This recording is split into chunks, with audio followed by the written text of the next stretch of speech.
The notes arrived on a Monday morning, not a random Monday, not a Monday chosen without calculation or awareness of what that particular Monday meant.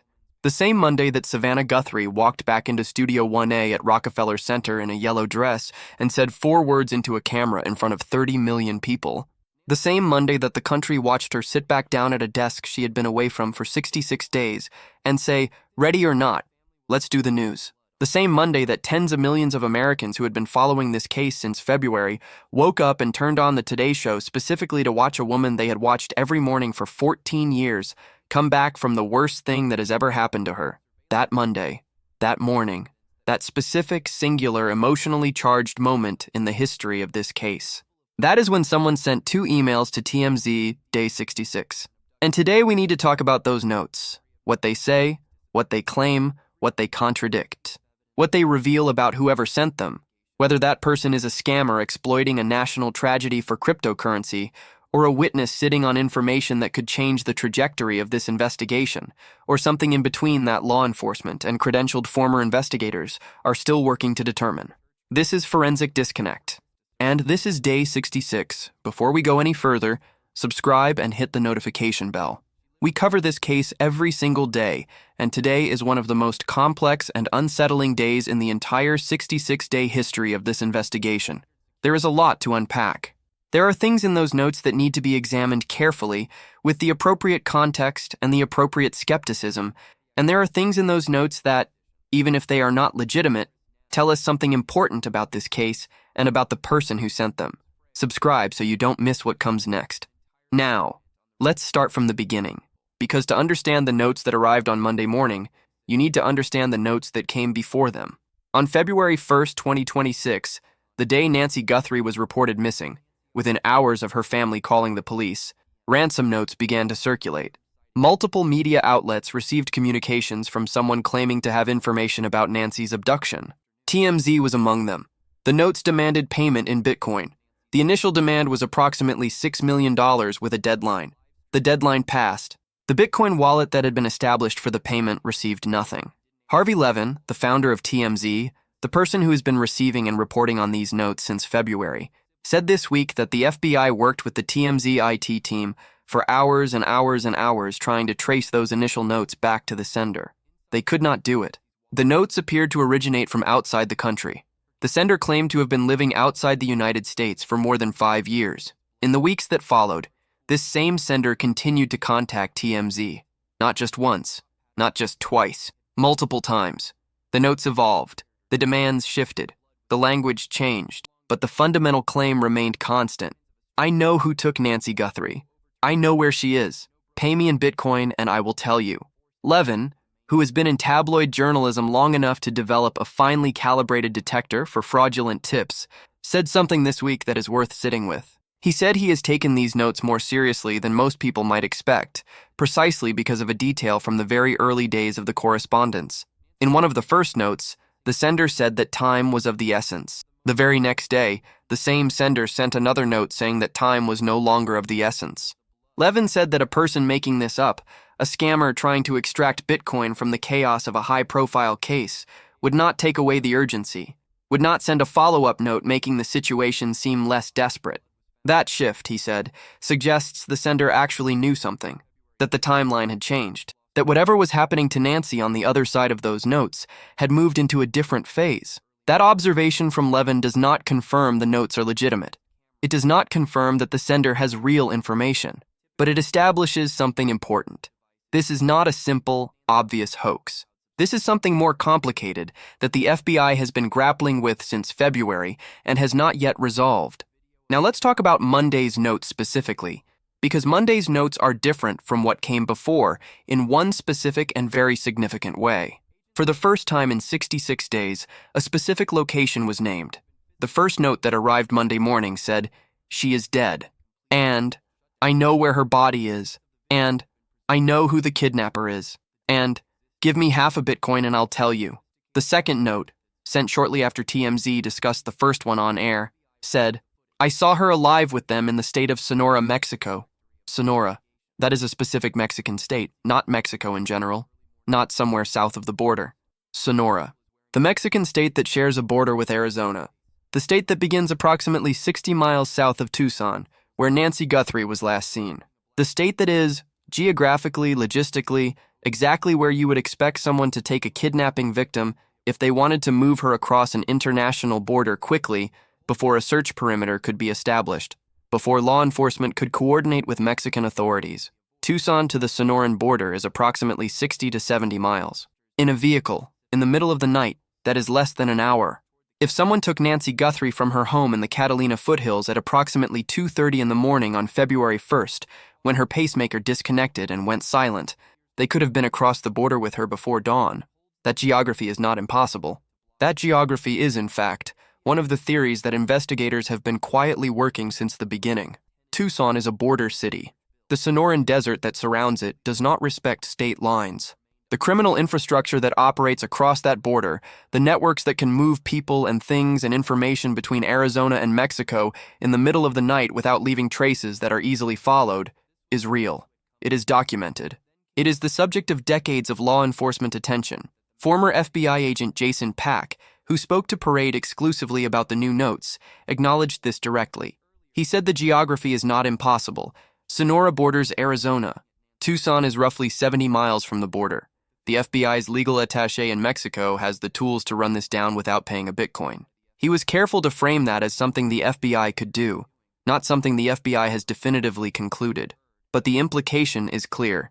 The Sonora claim is not being dismissed on geographical grounds alone, but Pack also raised multiple serious red flags about the legitimacy of these specific notes.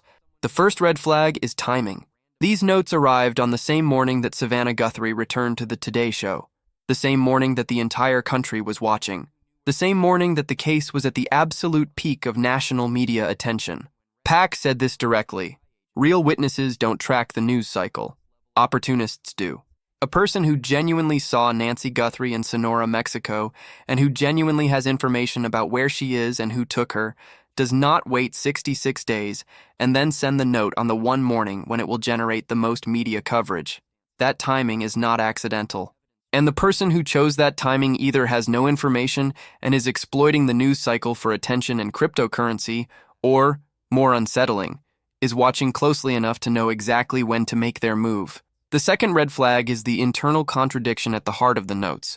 The first note says, "She is dead." The second note says, "I saw her alive with them in the state of Sonora, Mexico." Those two claims cannot both be straightforwardly true. Either the sender saw her alive in Sonora, in which case she was alive at some point after her abduction and was in Mexico, which is significant information.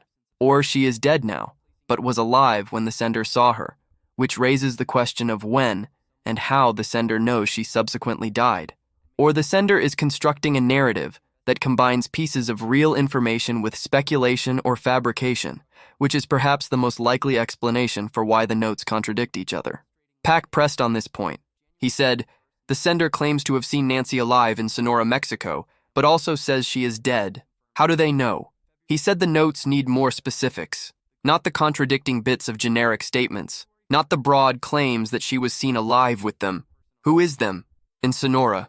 Specific locations. Specific dates. Specific identifying details that only someone who was actually present could know. Without those specifics, the contradiction between alive and dead is not a sign of complex knowledge. It is a sign of a story that is not internally consistent. The third red flag is the method of communication. The sender is contacting TMZ, not the FBI, not the Pima County Sheriff's Department, not the Guthrie family directly. TMZ. Pack said this plainly. Real witnesses call law enforcement. Scammers call the media. The FBI tip line exists for exactly this purpose. The reward, over $1 million completely anonymous, exists for exactly this purpose. A person who genuinely has information that could locate Nancy Guthrie and identify her kidnappers has a direct, anonymous, financially incentivized path to delivering that information to the people who can act on it. They do not need to go through a tabloid media outlet and demand Bitcoin in a two-part payment structure. The fourth red flag is the FBI's silence. Pack put this in language that is worth quoting precisely. He said, "The Bureau does not ignore actionable intelligence out of stubbornness. Their silence is an answer. The FBI has had this person's information since February. They have had the Bitcoin wallet address since February. They have had the emails, the IP metadata, whatever digital trail the communications left behind. They have not paid. They have not publicly responded. They have not announced a search in Sonora based on the information. Their silence is not oversight. It is a conclusion. The conclusion that what this person has been sending is not actionable intelligence. But here is where it gets complicated. Because Jennifer Coffindaffer, the retired FBI special agent who has been the sharpest and most credentialed public critic of this investigation since February, took a different position on the new notes than Pack did. Coffindaffer said the timing of the note was, quote, no mistake. She said it was a complete gut punch, a sucker punch. She said, whether this person who claims to know where Nancy's remains are actually knows this or not, the fact they chose to do it at this time is stunning, pathetic, gross, sadistic. She said, the knife is already sitting in Savannah, and now they just turned it. But she also said something that separates her position from Pack's. She urged authorities to actually pay the Bitcoin demand, not because she believes the sender unquestioningly, but because, and this is the investigative logic, if the payment is made, the FBI can use blockchain analysis tools to trace where the Bitcoin moves. To follow the cryptocurrency from the wallet it is deposited into, through whatever transactions follow, to an exchange, to an identity.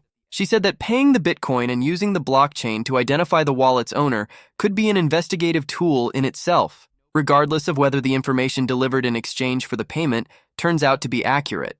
That is a genuinely interesting investigative argument. We have been covering for days the fact that the FBI considers the Bitcoin trail their best lead in this case. Cybersecurity expert Ari Redboard said that crypto is the ultimate crime scene, that every transaction is traceable, trackable, and immutable, that it is there forever. If the FBI were to pay the Bitcoin demand and then use blockchain forensics to follow where that Bitcoin goes, they would potentially have a path to identifying the sender, whether the sender is a scammer, a witness, or someone connected to the crime itself. Coffindaffer's argument is not that the notes are definitely legitimate. It is that the Bitcoin itself, as a forensic trail, is worth pursuing. That the cost of one Bitcoin, approximately $34,000 at current exchange rates, is a small investment in an investigation that has already spent millions of dollars and produced no arrest. And that the blockchain does not lie. The FBI has not responded to this suggestion publicly. They have not confirmed or denied whether they are considering it. Their silence on the new notes, as Pack noted, continues. Now let's talk about what Harvey Levin actually said on air when he received the notes, because his analysis as someone who has been in direct communication with this sender since February carries a particular weight that is different from the analysis of former law enforcement officials who are evaluating the notes from the outside. Levin said he has received more than half a dozen emails from this person over the course of the investigation. The sender has been persistent. They have continued to reach out even when TMZ did not respond in the way they hoped, even when the FBI apparently dismissed their previous information as a scam, even when the deadlines they set passed without payment. Levin said that persistent behavior is itself a data point. He said that someone who is simply making things up for Bitcoin, someone who has no real information and is just exploiting the news cycle, typically stops when the first attempt fails. They move on to the next target, the next case, the next opportunity. The person contacting TMZ has not moved on. They have continued to communicate with the same outlet for over 2 months. They have escalated, first offering to identify the kidnappers, now offering to provide the location of the body. They have evolved their story in ways that are internally consistent with someone who is watching the case develop and updating their claims accordingly. That does not make the notes legitimate, but it makes them harder to dismiss entirely than a simple one-time scam attempt. Levin also noted something that has been confirmed by independent reporting. The Bitcoin wallet that the sender established in February for the payment of the original ransom demand has never received a deposit. The FBI has had that wallet address for 66 days. If they had concluded at any point that the sender had actionable intelligence, they would have interacted with that wallet in some way, if only to establish communication. They have not. The wallet sits empty. And Levin cited that emptiness as evidence that the FBI does not believe the information is legitimate. Now, let's step back from the notes for a moment and place them in the full context of where this investigation stands on day 66, 66 days, 10 weeks, 2.5 months. Nancy Guthrie, 84 years old, 5 feet tall, silver hair, blue eyes, taken from her home in her pajamas without her shoes and without the daily heart medication she requires to survive, has been missing for 66 days. No arrest, no named suspect, no confirmed proof of life, no confirmed proof of death, no resolution of any kind. The investigation that was supposed to find her has been marked by institutional failures that credentialed former law enforcement officials have documented publicly and specifically. A detective who had never worked a homicide case led it for 33 days. The crime scene was corrupted according to the former sheriff who held the same office. Investigators initially treated a kidnapping as a search and rescue. A task force did not exist for the first month. The man running the investigation resigned from his first law enforcement job in 1982 rather than face termination for excessive force, a detail that was omitted from his resume and his job application, and that he apparently denied under oath in a December 2025 deposition when asked directly whether he had ever been suspended. That last point, the deposition, has become the centerpiece of the institutional accountability story that is running in parallel to the investigation itself. Supervisor Matt Hines, who sits on the Pima County Board of Supervisors, reviewed the transcript of that December deposition and found that Nanos answered no when asked whether he had ever been suspended during his law enforcement career. The El Paso Police Department records show 8 suspensions over 6 years. Those two facts cannot both be true. One of them is a lie, and the lie was told under oath. Hines has been unsparing in his public characterization of what this means. He said, "You can't lie on your job applications. You can't lie under oath." What really affected me most was that the sheriff's history in Pima County for 42 years seems to have been based on fraud. He said, "At a time when trust in government entities and officials is at an all-time low, having this kind of information come out about the highest-ranking law enforcement official for the largest law enforcement agency in southern Arizona is very troubling and very serious. Very troubling, very serious." Those are not the words of a political opponent making a partisan attack. They are the words of a fellow Democrat. Hines and Nanos are members of the same party.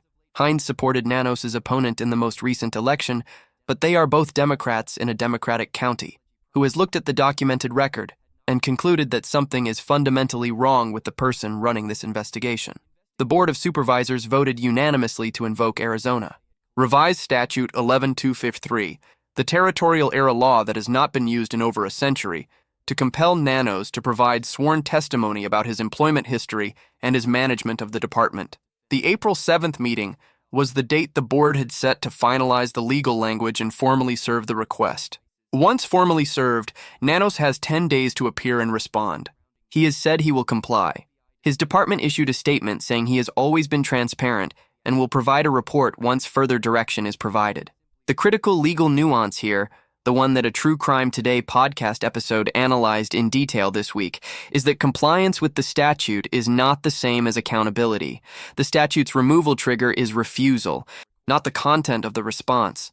If Nanos appears before the board, provides sworn statements, and those statements are unsatisfactory or even contradictory to documented facts, the board may have very limited legal authority to act on that dissatisfaction. The county is currently paying outside counsel to analyze exactly this question. The answer will shape what accountability, if any, is actually possible under this mechanism. There is also the recall effort. Congressional candidate Daniel Gutierrez has organized 500 volunteers to collect signatures for a recall campaign. They need approximately 135,000 signatures within 120 days of the campaign's launch to trigger a recall election.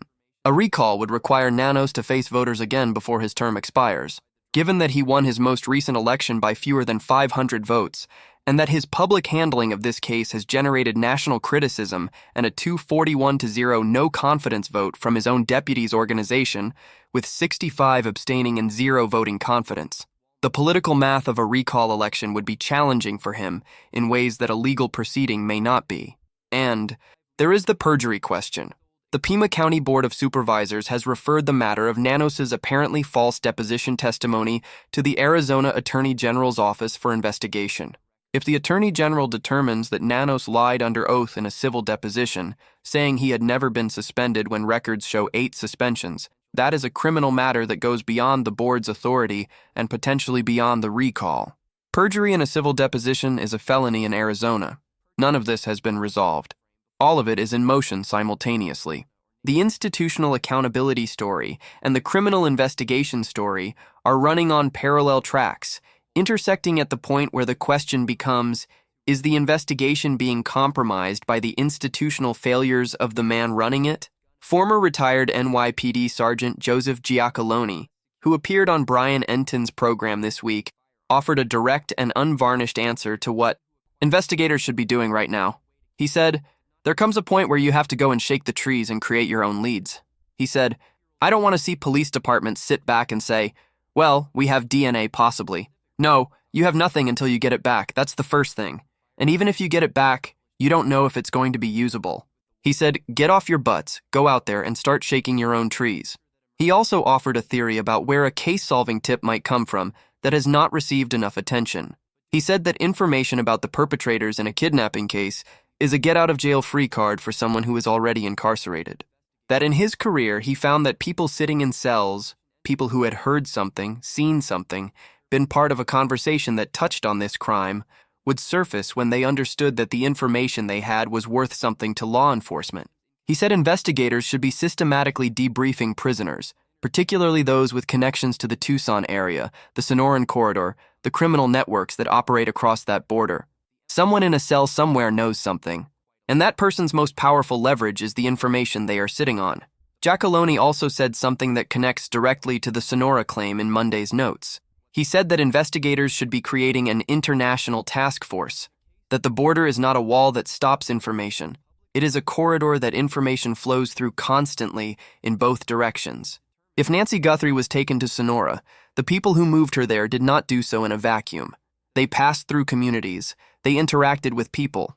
They left traces on both sides of the border that the FBI's legal attaché in Mexico City, the senior FBI official responsible for coordinating investigations with Mexican law enforcement, has the authority and the tools to pursue.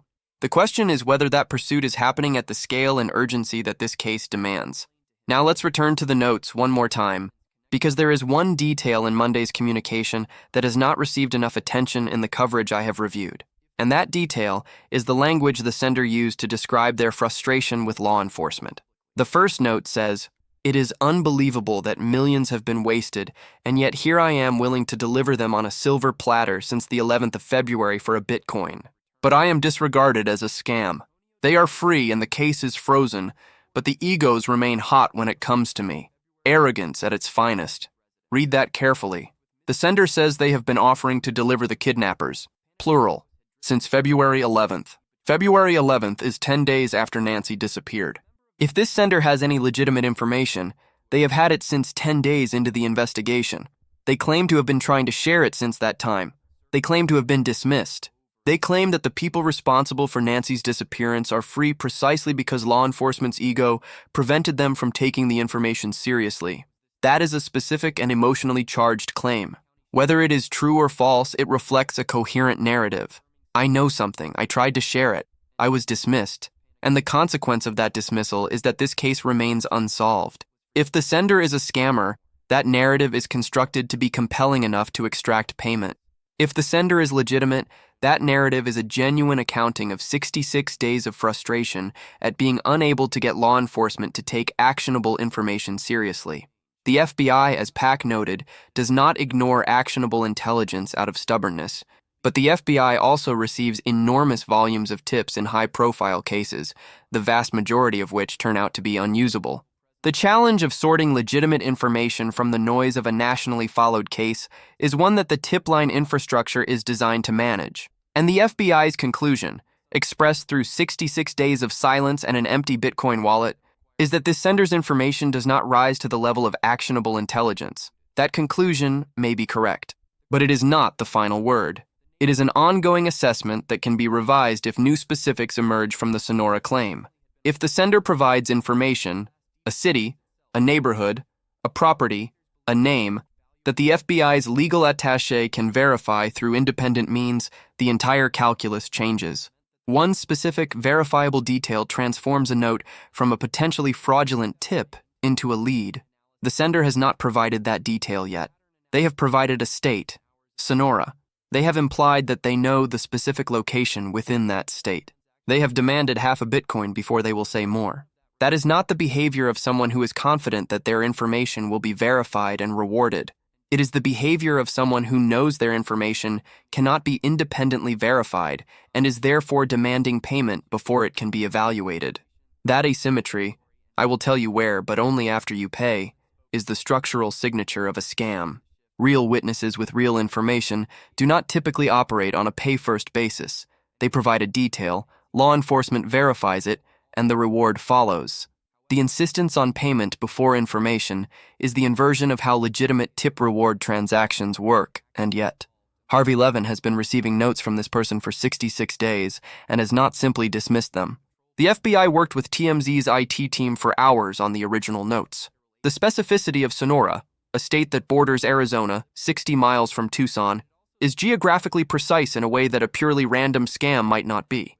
And Coffindaffer's argument that the Bitcoin itself is a forensic trail worth pursuing, regardless of whether the information is legitimate, is a serious investigative argument that deserves serious consideration. This is where the case stands on day 66. A note claiming Nancy is dead and was last seen alive in Sonora, Mexico. A retired FBI agent calling the timing a red flag and the contradictions disqualifying. Another retired FBI agent arguing the Bitcoin should be paid as a forensic tool. The FBI silent. The Bitcoin wallet empty. 66 days without an arrest. And somewhere, in a laboratory processing mixed DNA, in a blockchain analytics firm tracing cryptocurrency transactions, in a federal building in Tucson where the task force operates, in a cell where someone knows something, in the state of Sonora or somewhere else entirely, the answer to what happened to Nancy Guthrie exists. It has always existed. It is just a matter of finding it before the failures of the first 33 days and the ongoing institutional dysfunction make it permanently unreachable.